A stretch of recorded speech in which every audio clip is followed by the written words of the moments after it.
Hello दोस्तों, मेरा नाम सागर कुमार है। मैं 20 साल का हूँ। ये बात आज से 1 साल पहले की है, जब मैं मेरे नौकरी के चक्करों में इधर-उधर भटकता था। मैं हर शहर, हर सरकारी दफ्तर में अपनी नौकरी की सिफ़ारिश लेकर जाता था, पर मेरे हाथ सिर्फ़ निराशा ही लगती थी। वैसे मैं बहुत गरीब परिवार से था। मेरे पिता सरकारी विभाग में कार्यरत थे और एक चपरासी के पोस्ट पर थे। मेरे पिताजी का सपना था कि मैं पढ़ लिख कर कलेक्टर बनूं, पर उस समय इतना पैसा कहाँ था। मेरे पिताजी को प्रति माह सिर्फ 10,000 रुपये ही वेतन मिलता था और उसी में तो घर का खर्चा भी होना मुश्किल सा लगता था। मेरी माँ भी बहुत ही कम पैसे ही खर्च करती थी, मगर फिर भी पैसे कम ही पड़ते थे। मेरे पिताजी मुझे पास बिठाकर हमेशा कहते थे, बेटा, मेरा सपना तो तुझे बहुत बड़ा आदमी बनाने का है, मगर क्या करूं, मेरी आमदनी ही कम पड़ रही है। पर बेटा, मुझसे जितना होगा उतना मैं तेरे लिए ज़रूर करूँगा। बस तू सिर्फ़ अपनी पढ़ाई मन लगा कर कर। पिताजी ये सब मुझे बहुत ही मायूस होकर कहते थे। तब उनकी आँखें भर आती थी। वो मेरे भविष्य को लेकर बहुत चिंतित थे, क्योंकि उच्चतम पढ़ाई के लिए आज के ज़माने में बहुत सारा पैसा चाहिए। मुझे पिताजी का इस तरह का उदास चेहरा देखकर बहुत ही दुःख होता था। धीरे-धीरे समय अपने गति से गुज़र रहा था। अब मैं भी कॉलेज जाने लगा था। घर से रोज़ 4 किलोमीटर मुझे चलकर जाना पड़ता था, क्योंकि मेरे घर के पास से बस नहीं जाती थी। इसलिए पिताजी ने मुझे पुरानी साइकिल खरीद कर दी। तब से मुझे कॉलेज जाने में थोड़ी बहुत राहत मिल गई। एक दिन की बात है, मैं कॉलेज में था, तभी मुझे अस्पताल से फ़ोन आया कि पिताजी की हालत बहुत ख़राब है और वो अस्पताल में भर्ती है। जैसे ही मुझे पिताजी की खबर मिली, मैं तुरंत ही अस्पताल पहुंच गया। तब मेरी माँ मुझे देखकर ज़ोर-ज़ोर से रोने लगी थी। मैंने डॉक्टर से पूछा तो उन्होंने बताया कि पापा को दिल का दौरा पड़ा था और अभी भी पापा की हालत बहुत चिंताजनक थी। तो डॉक्टरों ने कहा कि हम कोशिश करके देखते हैं। और फिर उसके बाद मैं माँ के पास आकर बैठ गया और माँ को दिलासा देने लगा। तभी एक डॉक्टर हमारे पास आकर बोला, जी आई एम सॉरी, हम आपके पिताजी को बचा नहीं पाए। और वो फिर उसके बाद मेरे पैरों तले से ज़मीन ही खिसक गई, क्योंकि पापा के जाने से मेरी आँखों के सामने पूरा अंधेरा सा छा गया था। पापा की मौत की खबर सुनकर मैं सन्न हो गया था। तभी डॉक्टर लोगों ने मुझे समझाते हुए कहा, देखो बेटे, अब तुम्हें ही अपने माँ को समझाना होगा और हिम्मत से काम लेना होगा। और फिर उसके बाद मैंने पापा का अंतिम संस्कार कर दिया। अब मेरे पापा को मरे हुए 1 साल हो चुका था। मुझे तो कुछ भी समझ में नहीं आ रहा था। बस अब एक ही सहारा था, वो कि अब माँ को पेंशन तो मिलेंगी। पर समस्या ये थी कि उसके लिए भी दफ्तर के चक्कर लगाने पड़ेंगे। इस कारण से मैं और माँ रोज़ दफ्तर के चक्कर लगाते रहे, पर वहाँ के कर्मचारी हमें रोज़ कोई ना कोई बहाना बनाते और कहते थे, ये कागज़ लाओ, वो कागज़ लाओ। इसमें ही हमारे 2 महीने उन्होंने डाल दिए, पर अभी तक माँ की पेंशन मंज़ूर नहीं हुई थी। रोज़ हमारा आने-जाने में ₹100 किराया चला जाता था। इसी चक्कर में माँ के पास के सब पैसे भी खर्च हो गए और फिर एक दिन मैं और माँ घर से पैदल ही दफ्तर पहुँच गए। उस दिन मुझे बहुत गुस्सा आ रहा था सरकारी कर्मचारी लोगों पर। मैंने सोचा कि गरीब के जैसे भी माँगने से कुछ हासिल नहीं होगा। ये पेंशन मेरे माँ का हक है और वो उसे मिलना चाहिए। तभी मेरा दिमाग सरक गया और फिर मैं माँ को लेकर दफ्तर में आ गया। जैसे ही मैं दफ्तर के अंदर दाखिल हुआ, वैसे मैं सीधे क्लास 1 अधिकारी के कक्ष में दाखिल हुआ। तब क्लास 1 अधिकारी ने मुझे ऊँची आवाज़ में कहा, "ये क्या तरीका है? कौन हो तुम और बिना इजाज़त के मेरे केबिन में कैसे आए?" तब मैंने उन्हें हाथ जोड़कर कहा, "साहब, मैं आपके दफ्तर में दिवंगत चपरासी का बेटा हूँ और ये मेरी माँ है। मेरे पिताजी को मर के 1 साल हो चुका है, पर अभी तक आपके कर्मचारियों ने मेरे माँ की पेंशन को मंज़ूर नहीं किया। साहब, हमारे पैर घिस गए दफ्तर के चक्कर लगाते-लगाते, पर आपके कर्मचारी रोज़ हमें कोई न कोई बहाना बनाकर भेज देते हैं। ये क्या है साहब? मेरे पिताजी ने 20 साल सरकार की सेवा की, इसका ये सिला दे रहे हैं आप?" इस तरह की बातें सुनकर क्लास 1 अधिकारी गुस्से में बोला, "क्या कह रहे हो? आपने ये सब मुझे पहले क्यों नहीं बताया? आपके पिताजी बहुत अच्छे इंसान थे।" तब मैंने कहा, "साहब, मैंने आपसे मिलने की बहुत कोशिश की, मगर मुझे आपके केबिन में किसी ने घुसने नहीं दिया।" तब अधिकारी ने कहा, "देखिए, आप निश्चिंत रहिए, आपकी पेंशन जल्दी ही मंजूर हो जाएगी। तभी अधिकारी ने अपने कर्मचारी को कैबिन में बुलाकर उसकी अच्छी खबर ली और कहा, कल किसी भी हालत में इनकी पेंशन इनके बैंक खाते में जमा हो जानी चाहिए, वरना मुझे तुम पर एक्शन लेनी पड़ेगी, समझे? तभी वो कर्मचारी ने कहा, ठीक है सर, मैं अभी इनकी पेंशन की फाइल फुटअप कर देता हूँ। और उसके बाद मेरी माँ की पेंशन मंजूर हुई और फिर मैं और माँ बैंक गए और माँ की पेंशन निकाली। उस दिन माँ और मैं बहुत खुश थे क्योंकि 1 साल से हम माँ बेटे ने सिर्फ चावल और दाल ही खाकर जी रहे थे। आज बहुत दिनों बाद माँ ने गेहूं की रोटियां बनाई थी और चिकन की सब्जी बनाई थी। आज मैं खुश था क्योंकि मुझे आज पेट भर के खाना मिलने वाला था। जब माँ ने मुझे खाना परोस कर दिया तो मैं किसी भूखे शेर के जैसे उस खाने पर टूट पड़ा। माँ ये देखकर अपने आंसू रोक नहीं पाई। तब मैंने कहा, माँ क्या हुआ? तुम क्यों ऐसे बैठी हो? तुम भी खाना खाओ ना। तब माँ ने मुझे देखकर कहा, बेटा, तुझे खाता हुआ देखकर ही मेरा पेट भर गया।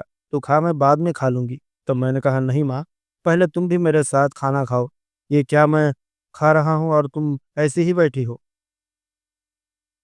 मेरा ऐसा कहते ही माँ भी खाना खाने लगी और फिर मेरा खाना खत्म होने के बाद मैंने अपना बिस्तर डाल दिया और अपने नौकरी के बारे में पड़े-पड़े सोचने लगा। तभी माँ ने कहा, अरे बेटा, क्या सोच रहा है? अब सो जा। माँ ने कहा तो मैंने भी मेरी आंखें बंद कर ली और फिर थोड़ी देर में मुझे अच्छे से नींद लग गई। दूसरी सुबह जब मैं उठा तो सुबह के 10 बज रहे थे। तभी मुझे माँ ने 20 रुपए देकर दूध की थैली लाने को कहा। मैंने पहले ब्रश किया और अपने बाल ठीक किए और फिर दुकान की ओर जाने लगा। तभी मुझे सामने से गीता आते हुए दिखाई दी। गीता वही लड़की थी जिसे मैं मन ही मन प्यार करता था, पर कभी मेरी उससे सिंपल तरीके से बात करने की भी हिम्मत नहीं हुई। शायद गीता भी दुकान पर ही जा रही थी। मैं गीता को देखकर ज़रा शर्मा गया क्योंकि ना मेरे बदन पर अच्छे कपड़े थे और ना पैर में चप्पल थी। मैं नंगे पैर ही दुकान पर जा रहा था। गीता फटाफट दुकान पर पहुंचकर सामान लेने लगी और मैं साइड में खड़ा होकर गीता को देखता रहा, पर गीता ने एक बार भी मेरी तरफ अपना चेहरा नहीं किया। गीता ने सामान लिया और चली गई। गीता को जाते समय मैं भी देखने लगा। तभी दुकानदार ने कहा, अरे भाई, क्यों खड़ा है ऐसे? बोल, तुझे क्या चाहिए? तब मैंने कहा, मुझे दूध का पैकेट दो। और फिर मैं दूध का पैकेट लेकर घर पर आया। उसके बाद माँ ने दूध की चाय बनाई और मुझे चाय ला कर दी और बोली, बेटा, ये ले 200 रुपये और जा कहीं नौकरी की तलाश कर, क्योंकि ये पेंशन के भरोसे तो हमारा गुजारा तो नहीं होगा। तब मैंने कहा, माँ, मैं बहुत सी जगह जाकर देख चुका हूँ, पर हर कोई मना ही कर देता है। तब माँ ने कहा, बेटा, हिम्मत मत हार, कहीं ना कहीं तो नौकरी मिल ही जाएगी। तब मैंने कहा, माँ, हर जगह जब मैं जाता हूँ तो सब पैसे ही मांगते हैं। माँ, तुम्हें क्या बताओ, हर जगह सिर्फ रिश्वत लेने देने का ही काम शुरू है। इस तरह के दौर में मुझे कहाँ नौकरी मिलेगी? तब माँ ने कहा, बेटा, ऐसी हिम्मत हारने से कैसे होगा, कोशिश करते रहनी चाहिए। तब मैंने कहा, ठीक है माँ, एक जगह मैंने अर्जी दी थी, आज वहां पर मेरा इंटरव्यू है। तब माँ ने कहा, जा बेटा, तू जरूर कामयाब होगा इंटरव्यू में।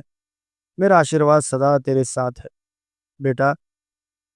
और फिर मैं घर से निकल पड़ा, नई उम्मीद और नए जोश के साथ। और फिर बस स्टॉप पर आकर खड़ा हुआ। मेरे कंधे पर मैली कुचली और पटी हुई काले कलर की बैग थी और हाथ में जो कब से बंद हो चुकी थी वो घड़ी थी। मैंने वो घड़ी सिर्फ अपना इम्प्रेशन झाड़ने के लिए पहनी हुई थी और पैरों में काले कलर का जूता था जो मूची से 20 बार सिलवाया था। जूते के अंदर तो सॉक्स भी नहीं थे, फिर भी एक उम्मीद थी जो मेरे अंदर जोश भरने का काम कर रही थी। खैर, मैं एक पेड़ के नीचे जाकर खड़ा हुआ था। समय दोपहर का हो चुका था और उसमें कड़क गर्मी का मौसम था। मेरे बाजू में ही चाय का एक छोटा सा ठेला लगा हुआ था। मन तो चाय पीने का बहुत हो रहा था क्योंकि चाय की सुगंध बहुत ही खास लग रही थी। पर माँ ने 500 रुपये का एक ही नोट दिया था। भला एक चाय के लिए 500 के भला वो कहाँ से छुट्टे देता? फिर भी मैं खुद को रोक नहीं पाया और चाय के ठेले पर जाकर खड़ा हुआ और एक चाय ली। पर पहले उससे कहा, भैया, 500 के खुले हैं ना? तब चाय वाले ने कहा, जी है साहब, आप पहले चाय तो ढोस लीजिए। तब मैंने कहा, अरे भाई, ये कैसी भाषा का तुम उपयोग कर रहे हो, ठीक से बोलो ना। तब उसने कहा, जी साहब, मैं तो मजाक कर रहा था, माफ करना जी, गलती हो गई। और फिर मैंने सुर करके सपासप चाय रगड़ डाली और उससे 500 के खुले लेकर बाजी में जाकर खड़ा हुआ। तब मैंने देखा कड़कती धूप में एक बहुत ही सुंदर लड़की दौड़ते हुए आ रही थी। उसके हाथ में बैग था, शायद वो भी बस में जाने के लिए ही आ रही थी। सच में बहुत ही ज़बरदस्त उसकी सुंदरता थी। बोले तो झकास। उसकी उम्र 20 साल की लग रही थी। उसने सलवार कमीज पहनी हुई थी। तब मैं मन ही मन भगवान से प्रार्थना करने लगा, हे भगवान, अगर इसके जैसी लड़की मुझे पत्नी के रूप में मिल जाती तो कितना अच्छा होता, पर ऐसा कहाँ हो सकता है। मुझे जैसे कंगाल की इतनी खूबसूरत बीवी भला क्यों होगी। मेरे पास ना आज है ना आने वाला कल। तभी वो लड़की मेरे बाजू में आकर खड़ी हुई और चाय वाले से पूछने लगी कि बस कब तक आएंगी। तब चाय वाले ने कहा, जी थोड़ी देर में आने में है। और फिर वो लड़की बस का इंतजार करने लगी और मैं उसे देखकर मैं सपने देखने लगा, जैसे फिल्मों के हीरो हीरोइन के सामने स्टाइल मारते हैं, वैसे मैं भी स्टाइल झाड़ने लगा। पर क्या फायदा मेरे स्टाइल झाड़ने का, वो तो मेरे तरफ देख भी नहीं रही थी। बस मैं ही स्टाइल मारने में लगा हुआ था। और फिर तभी बस भी आ गई। तभी उस लड़की ने मुझे देख कर कहा, अरे भाई साहब, क्या मुझे एक सीट पकड़ के देंगे। तब मैंने कहा, जी ज़रूर। और फिर उसके बाद मैंने स्पाइडरमैन की जैसे खिड़की पर लटक कर उसके लिए एक सीट का बंदोबस्त कर दिया। और फिर बाद में खुद मुंह लटका कर बस में खड़ा हुआ, क्योंकि सब सीट पर लोग बैठे गए थे। मुझे उसके पास बैठने का मौका था, पर हुआ यूँ कि जब वो लड़की सीट पर बैठी तो उसने मुझे कहा कि तुम भी जल्दी से आकर मेरे पास ही बैठो। पर जैसे ही मैं उसके पास जाने लगा, तब ये पीछे बड़े से पहलवान आदमी ने मेरा कॉलर पकड़कर मुझे पीछे फेंक दिया और खुद उस लड़की के पास जाकर बैठ गया। मुझे उसकी इस तरह की हरकत पर बहुत गुस्सा आया और मैं भी उसके साथ भिड़ गया। मैंने उसके मुंह पर एक जोर का घूंसा मारा तो उसने भी मुझे लगातार 2-4 घूंसे दिए मारे। तब उस लड़की ने हमारा झगड़ा छुड़वाया और कहा, प्लीज शांत हो जाइए। तब मैंने मन ही मन कहा, अरे बाप रे, इंप्रेशन जमाने के चक्कर में बेफिजूल की पिटाई हो गई है। तभी हम शहर के बस स्टैंड पर उतर गए। तभी वो लड़की मुझे मेडिकल पर ले गई और वहां से उसने मुझे दवाई लेकर दी, क्योंकि उस आदमी का गुस्सा मेरे आंखों पर लगा था। इस कारण से मेरी आंख लाल हो गई थी। तब उस लड़की ने मुझे 500 रुपए दिए और कहा, सॉरी, मेरे कारण आपको बहुत तकलीफ हुई। तब मैंने कहा, अरे इसकी क्या ज़रूरत है मैडम। तब उस लड़की ने अपना कार्ड देकर कहा, भाई साहब, आपको किसी भी चीज़ की मदद की ज़रूरत हो तो मुझे कांटेक्ट करना, ठीक है। और तब उस लड़की ने रिक्शा पकड़ी और अपने घर की ओर जाने के लिए निकल पड़ी। तब मैं उसे दूर तक जाते हुए देखने लगा और फिर थोड़ी देर बाद वो मेरे आंखों से ओझल हो गई। सच में वो मेरे लिए एक शानदार लम्हा था। और फिर मैं भी अपना इंटरव्यू देने के लिए निकल पड़ा। दोस्तों, उम्मीद है आपको ये छोटी-सी कहानी पसंद आई होगी। तो प्लीज़ इस वीडियो को लाइक और चैनल को सब्सक्राइब ज़रूर करें। दोस्तों, ये कहानी पूरी तरह से काल्पनिक है। ये कहानी सिर्फ़ आपके मनोरंजन के लिए बनाई गई है। धन्यवाद।